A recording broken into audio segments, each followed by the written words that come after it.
The air inside the small church on the outskirts of New York smelled of lilies and damp wood, a faint perfume that clung to my throat as I stood before the altar. The stained glass windows cast fractured beams of red and gold across the empty pews, painting the scene in a glow that felt more like a funeral than a wedding. My hands trembled beneath the thin fabric of my simple white dress, a gown that hugged me too tightly, as if it were a shackle rather than silk. I didn't choose it. I didn't choose any of this. James Pham stood beside me, tall and imposing, his dark suit pressed to perfection. His face was a mask, sharp cheekbones, a jawline carved from stone, and eyes that held no warmth, only a glint of something unreadable.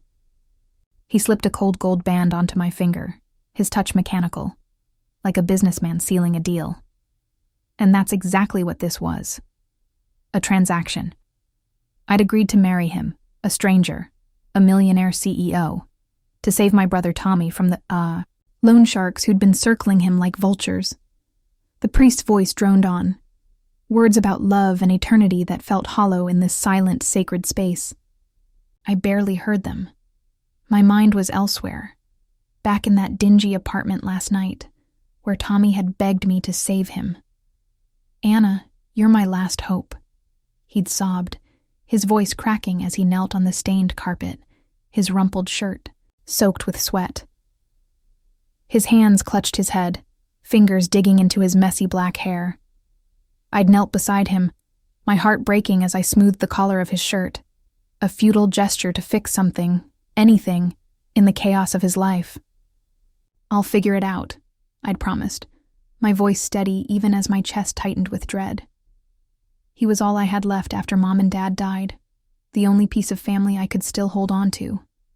And now, standing here, I was paying the price for that promise. The priest stopped speaking, and the silence pressed in, heavy and suffocating. James turned to me, his gaze locking onto mine. "You stay, and your brother lives," he said, his voice low and firm, a command wrapped in velvet.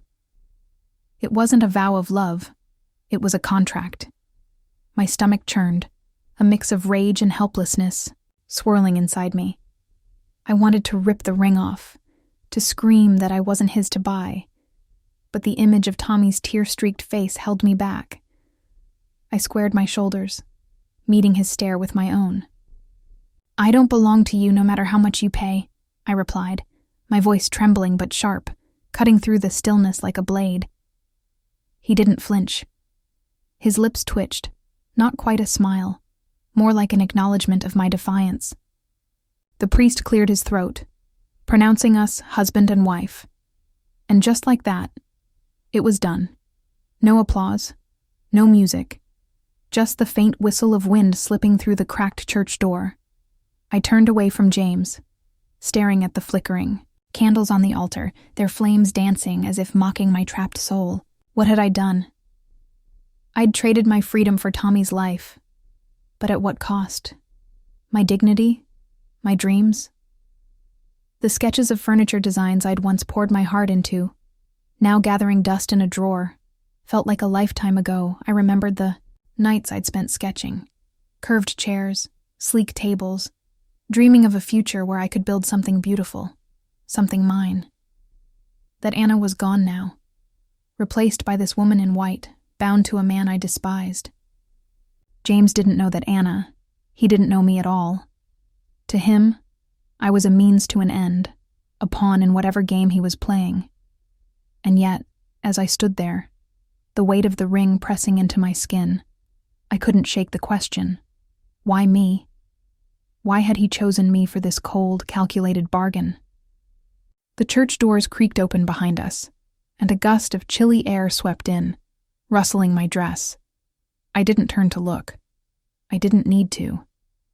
James stepped closer, his presence looming, and I felt the heat of his breath against my ear.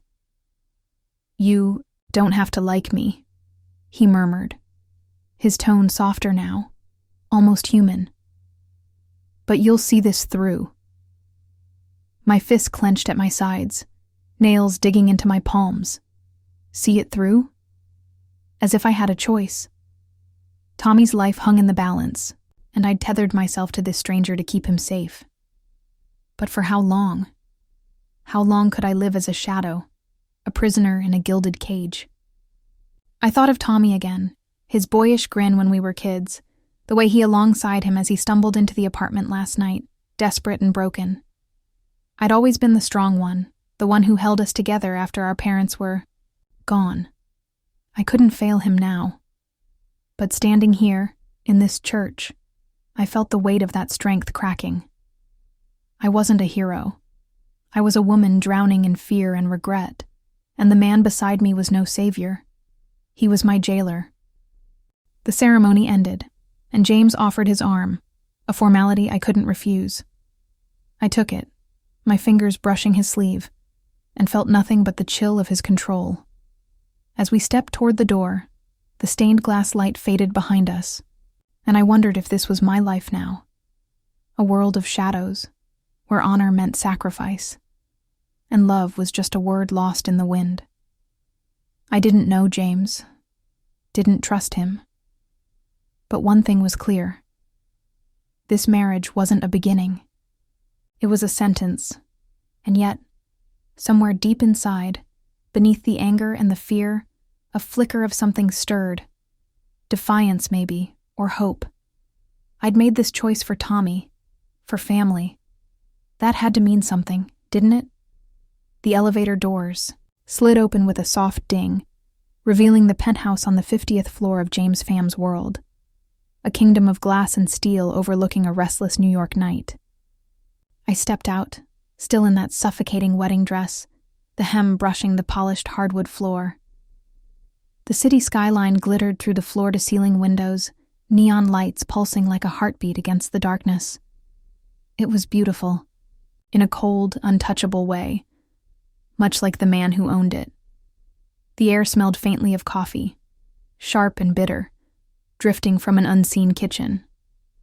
I stood by the window, arms crossed, staring down at the streets below, feeling miles away from the life I'd known. James sat on a sleek gray sofa across the room, legs crossed, a bottle of red wine in one hand, and 2 empty glasses on the table before him. He poured with a practiced ease, the liquid glinting like blood under the dim recessed lights. "You don't have to stand there all night," he said, his voice smooth but edged with something I couldn't place. Indifference, maybe, or curiosity. I didn't move. The dress clung to me, a reminder of the vow I'd made hours ago, a vow that wasn't mine. My fingers itched to tear it off, to shed this new skin I'd been forced into, but instead, I turned to face him. "What do you want? From me?" I asked, my tone flat, masking the storm brewing inside. He leaned back, glass in hand, studying me like I was a puzzle he hadn't decided to solve. "What did you want before you came here?" He countered, his dark eyes narrowing.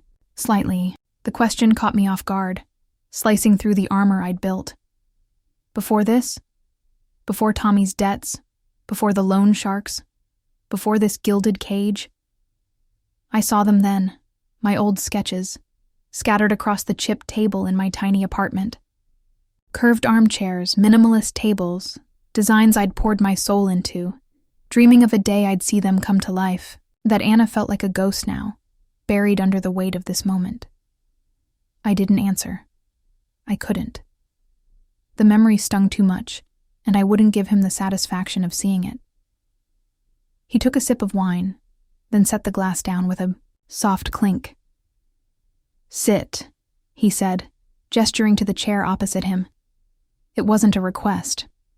I hesitated, then crossed the room, sinking into the plush leather, my hands clasped tightly in my lap. The coffee scent grew stronger, mingling with the faint musk of his cologne. Up close, I noticed the lines etched into his face, faint scars on his knuckles, a hardness in his jaw that spoke of battles I didn't know. "I wasn't always this," he said suddenly, his voice dropping low, almost confessional. "I built everything I have from nothing. No family, No handouts. Just these. He held up his hands, turning them so I could see the faded scars crisscrossing his skin. My parents walked out when I was 12. I worked in a warehouse, hauling crates until my hands bled just to eat. He paused, his gaze drifting to the window, lost in some shadow I couldn't see. No one stayed. Not then, not ever. His words hung between us, heavy and unexpected. I didn't want to care. I didn't want to feel the tug of pity, or was it recognition that stirred in my chest? I'd lost my parents too, not to abandonment, but to a car accident when I was 19. Tommy and I had clung to each other ever since, two orphans, trying to survive. But James didn't know that. He didn't know me, just like I didn't know him. And yet, here he was, peeling back a layer of himself, offering it like a truce. Why? I shifted in my seat, the dress rustling against the leather. "You don't have to tell me this," I said, my voice colder than I meant it to be. "I'm not here to be your friend." His lips curved, not quite a smile, more like a flicker of amusement. "Good," he replied. "I don't need friends. But you're here now, Anna. You don't have to stay forever, just until the debts cleared." His words were a lifeline and a chain all at once, and I hated how they made me feel. Trapped, yet oddly seen. I reached into my small purse, fingers brushing against the folded edge of an old sketch I'd kept, a sleek bookshelf design, one of my favorites. I didn't pull it out, didn't dare let him see, but touching it grounded me.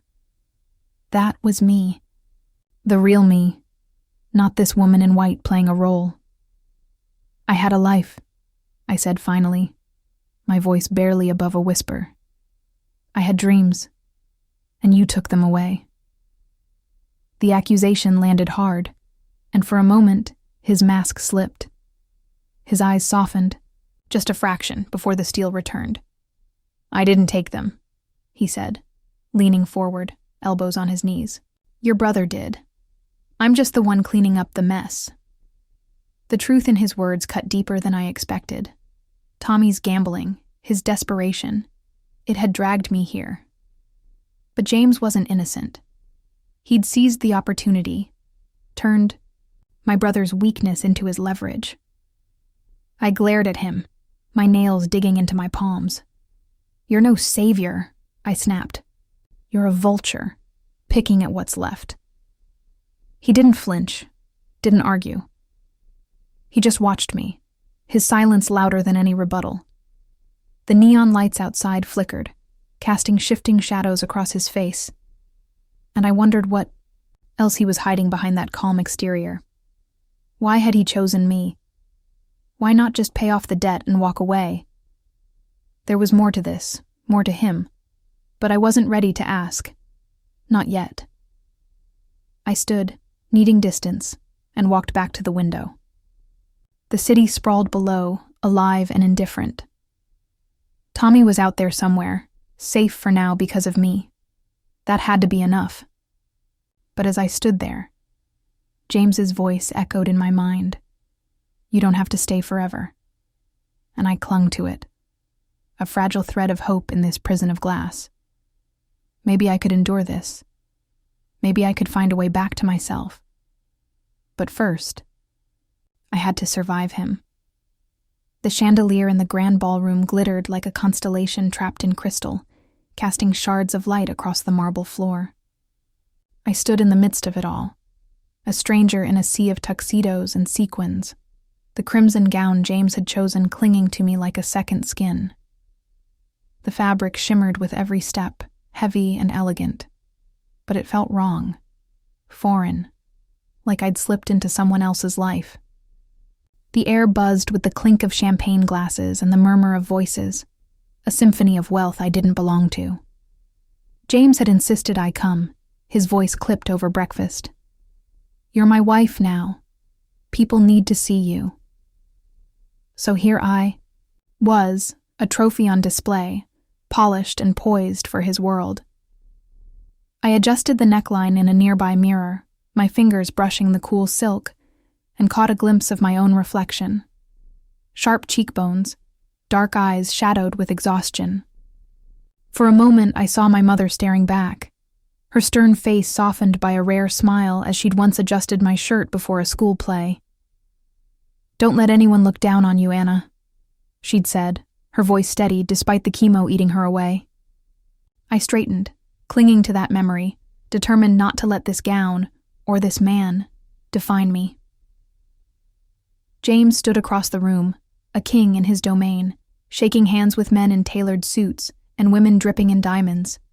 His presence commanded attention, his smile practiced and perfect. But I saw the tension in his shoulders, the way his jaw tightened when someone lingered too long. He caught my eye and nodded, a silent order to join him.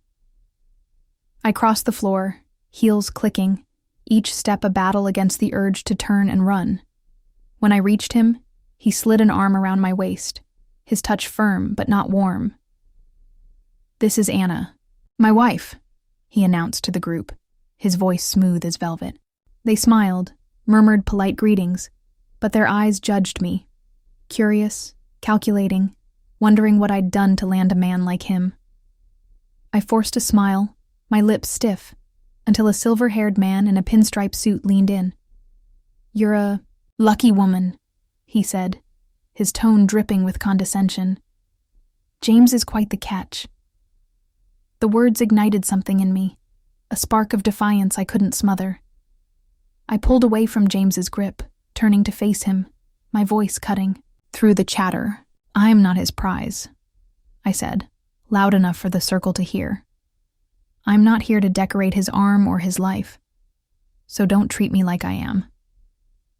The air stilled, heads turning, a ripple of shock spreading through the crowd. The man blinked, flustered, but I didn't care. I wasn't a doll to be dressed up and paraded. James's hand tightened briefly on my elbow, then released. He didn't speak, didn't scold me in front of them, but his eyes flickered, something like regret, or maybe surprise, softening the steel I'd come to expect. "Excuse us," he said to the group, guiding me toward a quieter corner near the bar. The bartender poured whiskey, the amber liquid glinting under the lights, and James took a glass, offering me one I refused.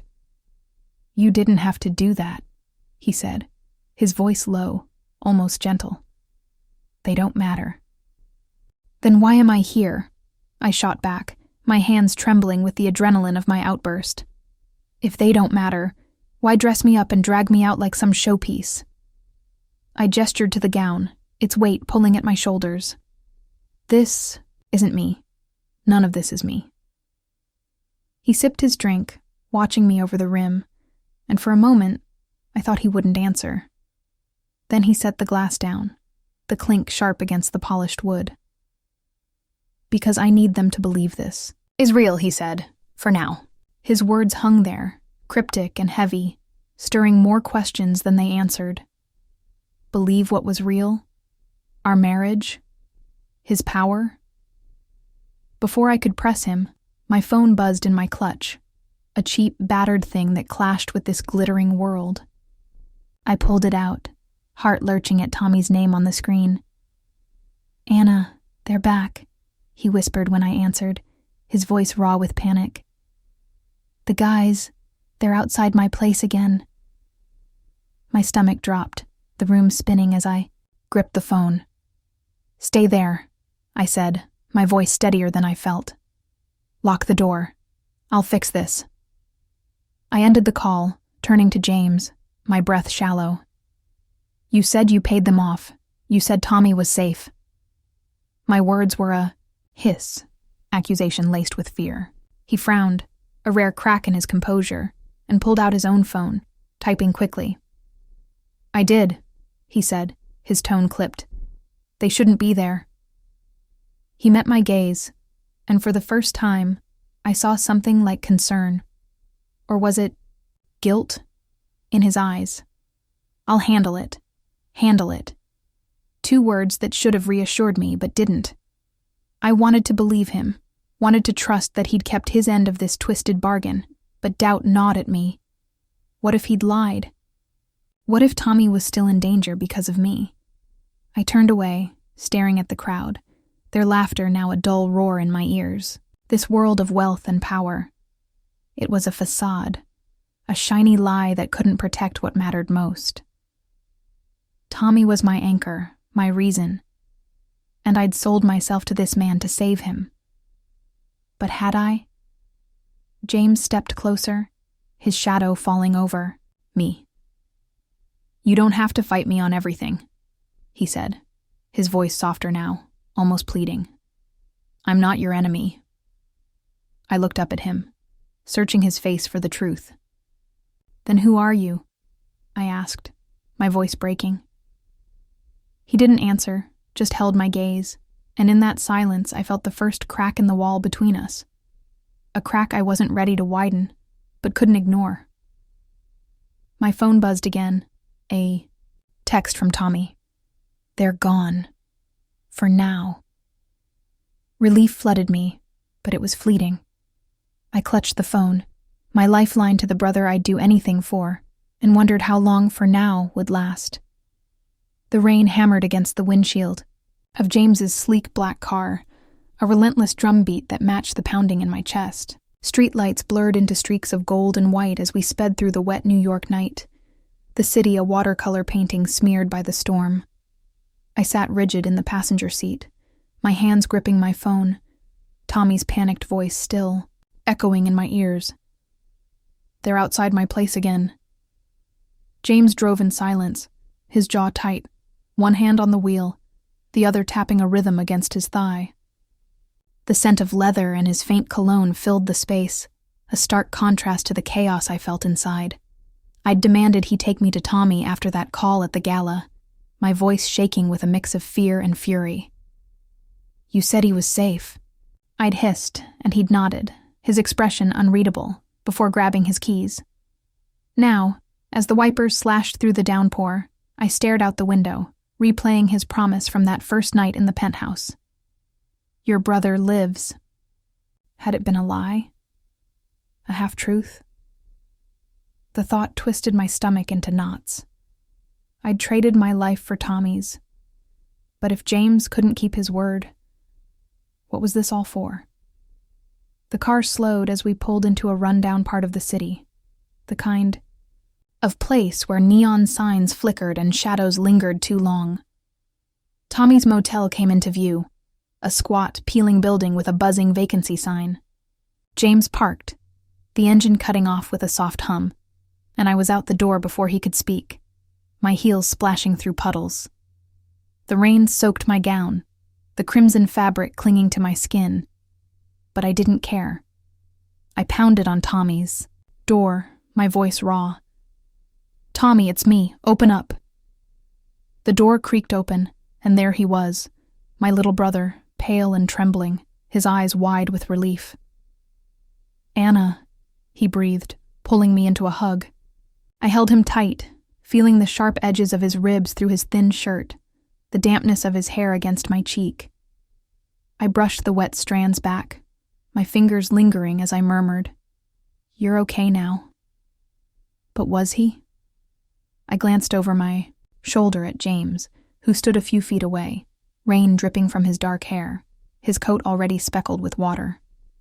2 men in leather jackets lingered near a beat-up truck across the lot, their eyes glinting under the motel's flickering lights. James approached them, his stride calm but purposeful, and I watched as he handed over a thick envelope. Words were exchanged, low, clipped, lost to the rain. But the men took the cash and left, their truck rumbling into the night. James turned back to me, his expression steady, as if he'd just signed a business deal. It's done, he said, wiping rain from his face. They won't come back. I ushered Tommy inside, shutting the door behind us. The room smelled of stale cigarettes and mildew, the single bulb casting a weak glow over the chipped furniture. Tommy sank onto the sagging bed, his hands shaking. I thought they'd kill me this time, he whispered. I sat beside him, my wet dress soaking the sheets, and squeezed his shoulder. They're gone. You're safe. But my words felt hollow. Safe until when? I turned to James, who'd followed us in, leaning against the doorframe. You said you paid them off already. What happened? He crossed his arms, water dripping from his sleeves onto the floor. I did, he said, his voice low, measured. But some debts don't stay buried. They came back for more. His eyes met mine, and for the first time, I saw a crack in his armor. Something raw, unguarded. He stepped closer, the dim light catching the scars on his knuckles. I had a sister once, he said, almost too quiet to hear. She was like Tommy, lost, tangled up in things she couldn't escape. I couldn't save her. She died because of debts I didn't pay fast enough. The confession hit me like a punch, stealing my breath. I stared at him, the rain outside softening to a steady patter, and saw not the cold CEO but a man haunted by ghosts. So what? I snapped, my voice trembling with anger. You think marrying me makes up for that? You think I'm some stand-in for your guilt? My hands clenched into fists, nails biting into my palms. I'm not your redemption, James. I'm not here to fix your past. He didn't flinch, didn't look away. You're right, he said, his tone steady but heavy. You're not her. But I saw you with Tommy that first night, outside his place, in the rain, holding him up when he could barely stand. I knew then I couldn't let him end up like she did. He paused, his gaze dropping to the floor. I paid the debt to keep him alive. The marriage, that was to keep you close, to make sure it stuck. My throat tightened, a storm of emotions crashing through me, rage, confusion, and something I couldn't name. He'd watched me? Before the deal? Before the church? The idea sent a shiver down my spine, but his words rang true in a way I couldn't dismiss. I thought of Tommy beside me, his shallow breaths, the way he'd leaned into my touch. James had saved him tonight, maybe before too. But at what cost to me? I stood, brushing past James to the door, needing air, needing space. The rain had slowed, leaving the night slick and quiet. You don't get to use me to ease your conscience, I said, my voice breaking as I turned back to him. I'm here for Tommy, not you. He nodded, just once, his face unreadable again. I know, he said, but I'll keep him safe. That's my promise. I stepped outside, the cool air hitting my wet skin, and looked back at Tommy through the open door. He was all I had left, my reason for this nightmare. James's promise lingered in my mind, a fragile thread I didn't want to trust, but couldn't quite cut. Not yet. The fluorescent glow of James's office felt like a spotlight, harsh and unforgiving as I stood in the middle of the chaos. Papers littered his desk, tabloid headlines screaming in bold black ink. Millionaire CEO buys bride to settle debt. Anna Nguyen. Trophy or transaction. The words burned into my vision, each one a dagger twisting deeper into the fragile honor I'd clung to. The room smelled of fresh ink and stale coffee, a bitter mix that churned my stomach. I gripped the edge of the desk, my knuckles white, as the hum of the city filtered through the tinted windows high above Manhattan.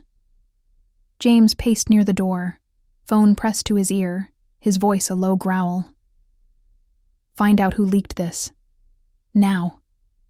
He hung up, tossing the phone onto a chair, and turned to me, his face a storm of frustration and something I couldn't place. Guilt, maybe. This wasn't supposed to happen, he said, running a hand through his damp hair, still tousled from last night's rain. I laughed, a sharp, hollow sound that echoed off the glass walls. What wasn't? Me finding out you're a liar, or the world knowing I'm your pawn?" His jaw tightened, but before he could answer, my phone rang, shrill and insistent. Tommy's name flashed on the screen, and my heart sank. I answered, my voice trembling. "Tommy, what's wrong?"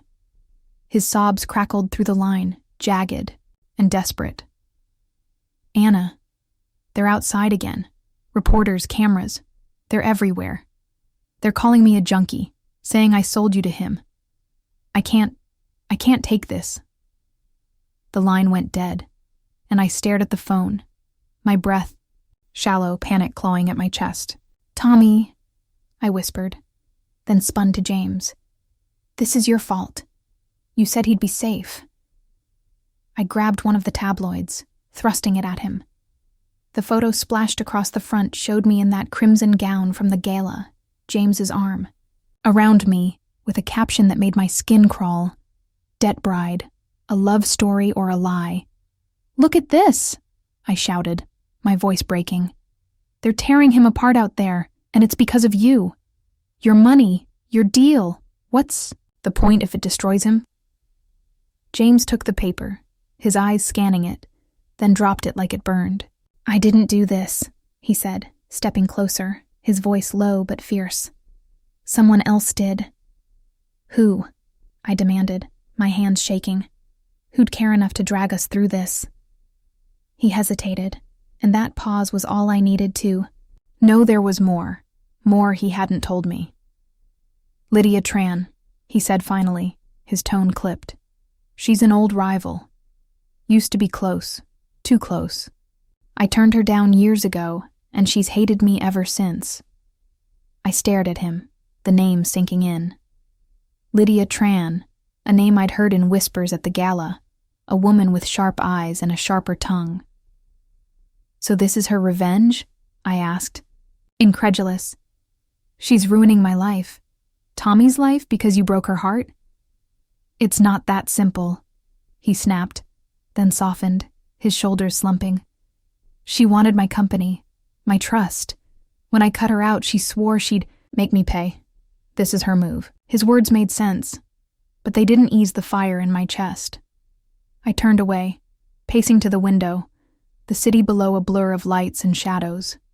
Tommy was out there, drowning in this mess, and I was stuck here, powerless. My phone buzzed.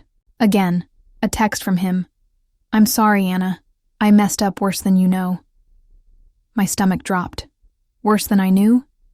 The door burst open, and James's assistant rushed in, a tablet in hand. "Sir, you need to see this." She tapped the screen, and a video played. Tommy, pale and disheveled, standing outside that rundown motel, cameras flashing around him. "I worked for her," he said, his voice cracking as he faced the reporters. "Lydia Tran. She paid me to gamble, to rack up the debt. Said it'd trap Anna with James. I didn't know it'd go this far." The video cut off, and the room spun. I sank into a chair, my hands covering my face, the weight of his words crushing me. Tommy had betrayed me. Not just with his gambling, but with her, with Lydia. He'd been her pawn, luring me into this marriage, into this hell. I looked up at James, tears burning my eyes. "Did you know?" I whispered, my voice raw. "Did you know he was working for her?" He shook his head, stepping toward me, his face pale. "No. I swear, Anna. I thought it was just the debt. I didn't—" He stopped, running a hand over his mouth. "I didn't see this." I stood, shoving past him, needing air, needing to scream. "You didn't see?" I yelled, turning back. "You brought me into your world, your enemies, and now Tommy's out there breaking because of it." "What's your excuse, James? That you're sorry?" He didn't answer, just watched me, his silence a wall I couldn't breach. My phone buzzed again. Another text from Tommy. "I'm running. Don't hate me." I clutched it, my lifeline, to him slipping away, and felt the room close in. I'd fought for him, sold myself for him, and he'd handed me to Lydia's trap. The betrayal cut deeper than any headline, any camera flash. But even now, I couldn't hate him. Not fully. He was still my brother, still the boy I'd promised to protect. I turned to James, my voice steady despite the tears. "Fix this," I said. "Not for me, for him." He nodded, his eyes dark with something like resolve.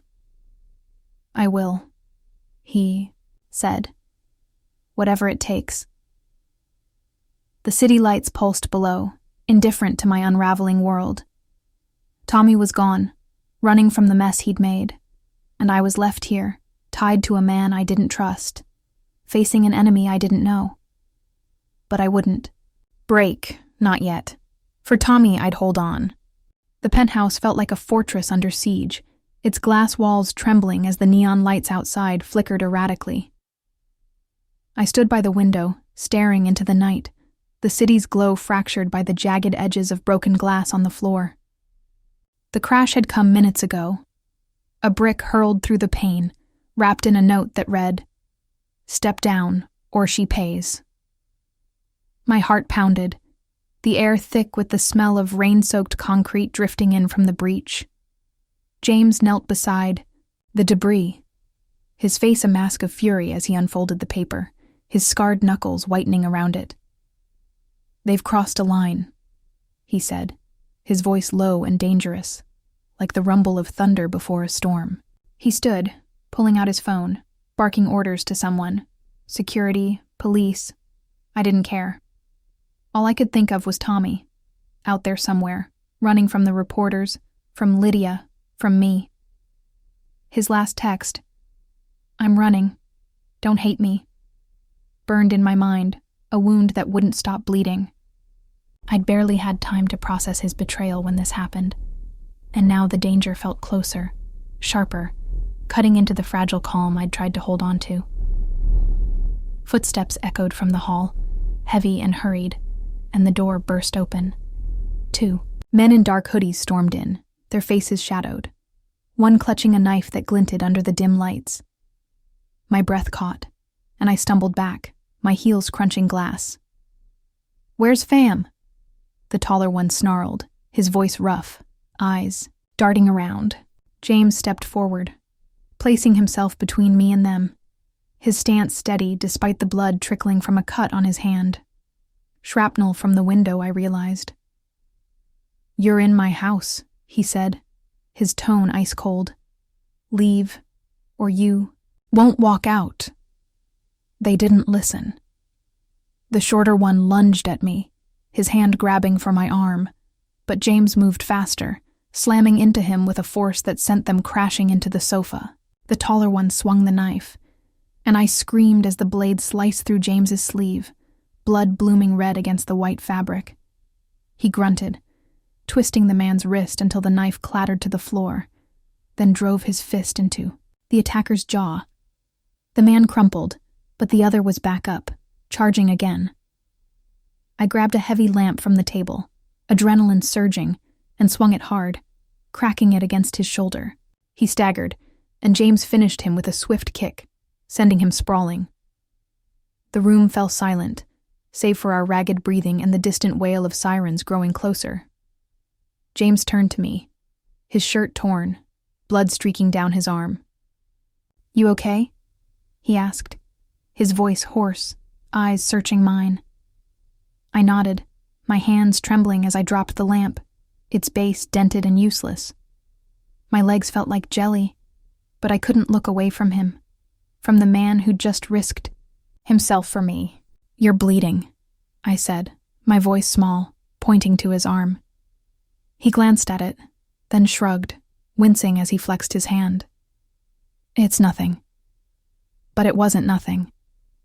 I crossed the room, grabbing a towel from the bar cart, and pressed it against the wound, my fingers brushing his skin. He flinched, but didn't pull away. And up close, I saw the sweat beading on his forehead, the strain in his eyes. "Sit," I said, guiding him to the sofa. He obeyed, a rare surrender, and I knelt beside him, wrapping the towel tighter, my hands steady despite the chaos in my chest. "Why'd they come here?" I asked, my voice shaking as I worked. "What does Lydia want?" He leaned back, exhaling heavily, his gaze fixed on the shattered window. "Me gone," he said. "My company, my life. She wants it all. You're just leverage." I froze, the towel slipping slightly. Leverage. The word stung, a reminder of how this had started. Me as a tool, a means to an end. But then he spoke. Again, softer, almost broken. "I didn't want this, Anna. I saw you that night with Tommy, holding him in the rain outside his place. You were fierce, unbreakable. I thought if I kept you close, I could save him. Save you both. Like I couldn't save her. Her. His sister." The confession from the motel night flooded back, and now it hit differently, heavier. I looked up, at him, the towel still pressed to his arm, and saw the truth in his eyes. Pain, regret, and something deeper. "I've loved you since then," he said, his voice barely a whisper, raw and unguarded. "Not because of the deal, not because of Lydia, because of you." The words crashed over me, a tidal wave I wasn't ready for. Love? From this man who'd bought me, controlled me? My mind screamed to reject it, to call it a lie, but my heart stuttered, caught by the way he looked at me, like I was more than a pawn, more than a debt. I pulled back, standing, my hands slick with his blood. "You don't get to say that," I said, my voice cracking. "Not now, not after everything." But even as I spoke, I felt the shift, the wall I'd built, trembling under the weight of his sacrifice. Footsteps pounded up the stairs, security finally, and voices filled the hall. But I barely heard them. James stood, swaying slightly, and reached for me, his hand hovering before dropping. "You don't have to stay," he said, his breath ragged. "Not after this." I stared at him, the blood-soaked towel at my feet, and something snapped inside me. Not anger, not fear, but a need I couldn't name. "But I want to," I said, the words slipping out before I could stop them, soft and certain. The guards burst in, shouting orders, but I didn't move. I stayed there, locked in his gaze, the night closing around us like a shroud. Tommy was still out there, Lydia was still a threat. But in that moment, James wasn't just my captor. He was the man who'd bled for me, and I couldn't unsee. In the motel room smelled of stale smoke and damp sheets, a faint haze clinging to the air as the single bulb flickered above Tommy's bed. I sat beside him, my hands busy with a spare shirt I'd found in his duffel bag, folding it over his thin frame as he slept. His chest rose and fell unevenly, his face pale and drawn, a shadow of the boy who'd once raced me down our old street. The bruises on his arms, new ones from running, hiding, stared back at me, a silent accusation. I brushed his hair back, my fingers trembling as I whispered, "I've got you." But did I? After everything, I wasn't sure anymore. The door creaked open, and James stepped in, his arm bandaged now, a makeshift sling from the towel I'd tied last night. He carried a manila envelope, its edges worn, and his face was etched with exhaustion. Dark circles under his eyes, a cut on his cheek from the fight. He'd barely spoken since the attack, since those words he'd let slip in the penthouse. "I've loved you since then." I hadn't responded, hadn't known how to, but they lingered, heavy and unyielding, like the rain that still pattered outside. He set the envelope on the rickety table, his voice low. "It's done. The last of his debt. Every cent. They won't come for him again." I looked up, my hands pausing on Tommy's shirt. "You're sure?" I asked, my voice rough, worn thin by fear and doubt. He nodded, meeting my gaze. I tracked down the rest of Lydia's men, paid them off, shut them down. She's out of moves, for now. For now. The words hung there, a fragile promise, but it was something. Tommy stirred, his eyes fluttering, open, and he saw me first, then James. "Anna?" he mumbled, his voice cracked and small. I squeezed his hand, forcing a smile. "I'm here. You're safe." He sat up slowly, wincing, and his gaze darted to James, guilt flooding his features. "I'm sorry," he said, his voice breaking. "I didn't mean for it to go this far. Lydia, she paid me to lose to keep gambling. Said it'd get you close to him. I didn't know she'd—" He choked, tears spilling down his cheeks, and I pulled him into my arms, his sobs shaking us both. I held him tight, my own eyes burning, but my anger from the revelation, his betrayal, still simmered beneath the surface. "Why didn't you tell me?" I whispered, my voice trembling. "I'd have fought for you anyway." He pulled back, wiping his face with his sleeve. "I was scared. Scared you'd hate me, scared they'd kill me. I thought I could fix it, but I just made it worse." His words cut deep, a knife twisting, in the bond we'd always had. But I couldn't let go. Not of him, not of us. James stepped closer, his shadow falling over the bed. "You're not the first to fall into her traps," he said, his tone steady but softer than I'd ever heard. "She used me too once. Played on my pride, my need to prove myself. I cut her out, but not fast enough to save my sister." He paused, his jaw tightening, and I saw the weight of that loss in his eyes, the same weight I'd seen in the rain-soaked motel, the penthouse under attack.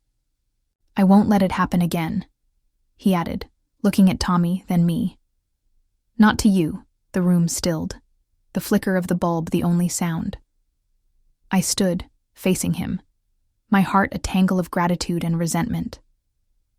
"You should have told me," I said, my voice low but firm. "About Lydia, about Tommy, all of it. I deserved to know what I was walking into." He nodded, slow and deliberate, then sank to one knee before me, the envelope in his hands. "You're right," he said, his voice raw. "I was wrong to force you into this, to think I could control it. I'm sorry, Anna. Forgive me, or don't. But this is yours now. Freedom, if you want it." I stared at him, the man who'd bought me, bled for me, now kneeling like a penitent. The envelope held the end of Tommy's debt, the end of this nightmare. But it was more, a confession, a plea. My fingers brushed the paper, hesitating, and I felt Tommy's hand on mine, small and shaky. "He's not lying," Tommy whispered. "He came for me last night after I ran, found me hiding in an alley, told them to back off. He didn't have to." The words sank in, heavy and true. I looked at James, his head bowed, blood still seeping through the bandage, and saw not the cold CEO but a man who'd fought. For me, for Tommy, for something he couldn't name until now. My throat tightened. Tears I'd held back spilling over. "Get up," I said, my voice breaking. "I don't need you on your knees." He rose, his eyes searching mine, and I took the envelope, clutching it to my chest. "I don't know if I can forgive you." "Yet," I said, "but I don't want to lose him, or you." Tommy reached for my other hand, and I grasped it, then extended my free one to James. He took it, his grip warm and firm, and for a moment, we stood there, 3 broken pieces, jagged but joined. The bulb flickered again, casting soft shadows over us, and I felt the first stirrings of something new. Not love, not yet, but a fragile trust, a chance to heal. Outside, the rain slowed to a drizzle, washing the night clean.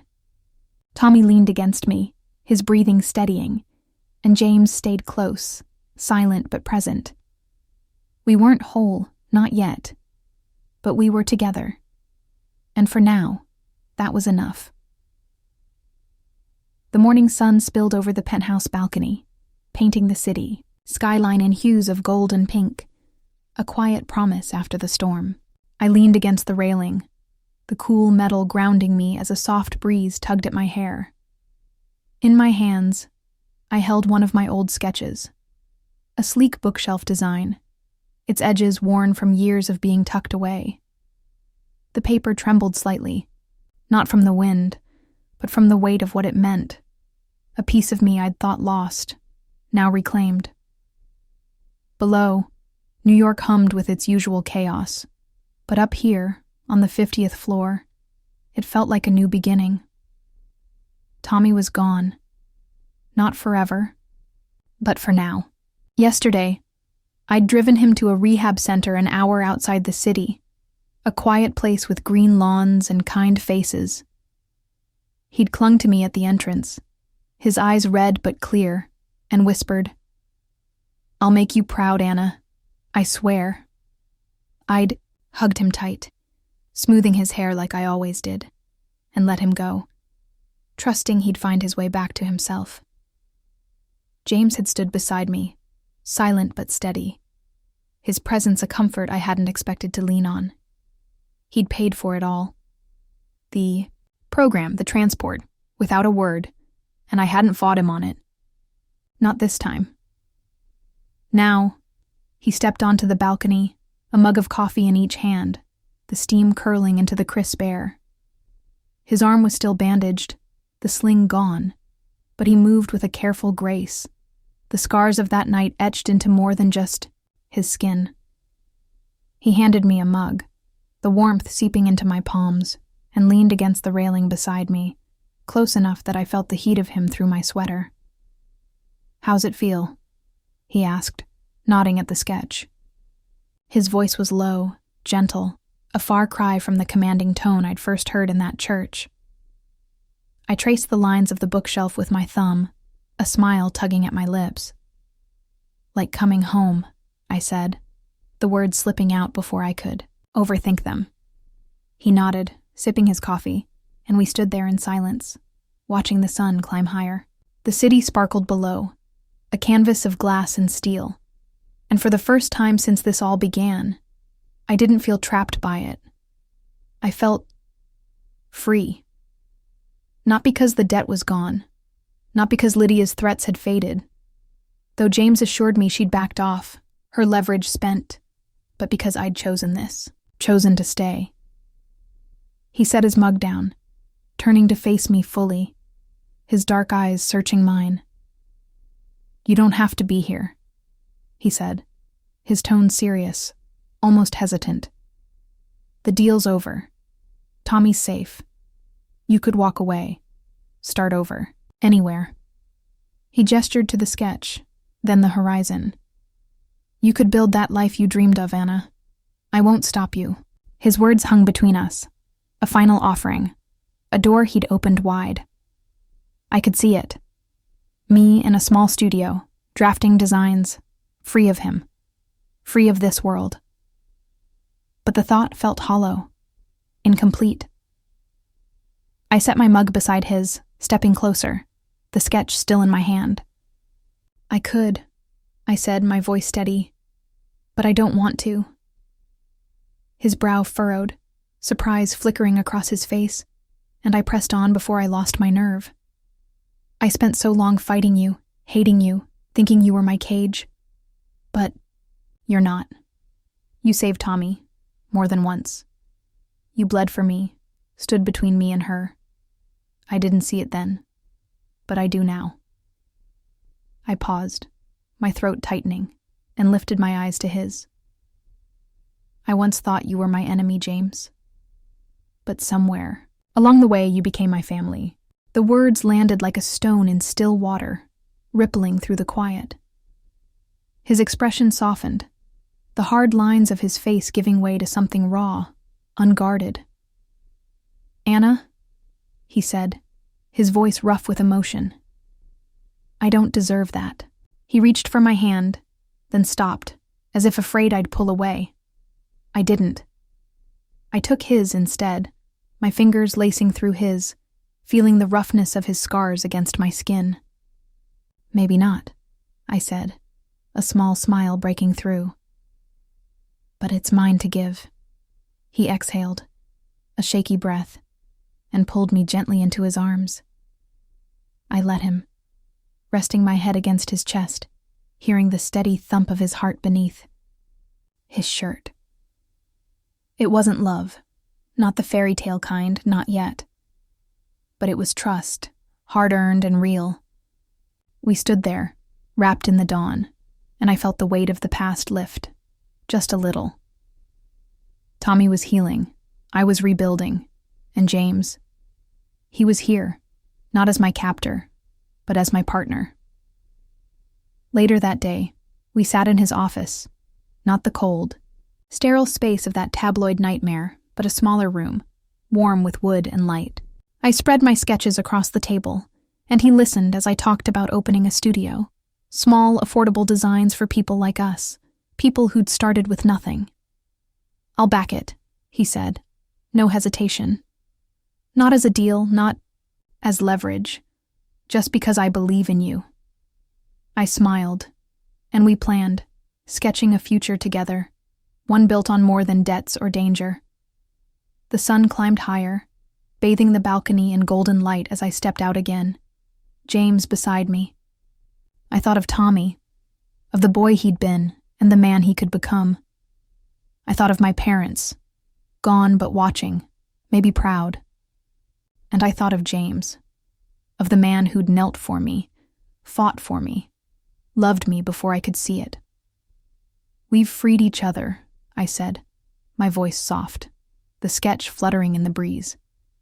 He squeezed my hand, his grip a quiet vow, and we faced the dawn together, scarred, steady, and whole.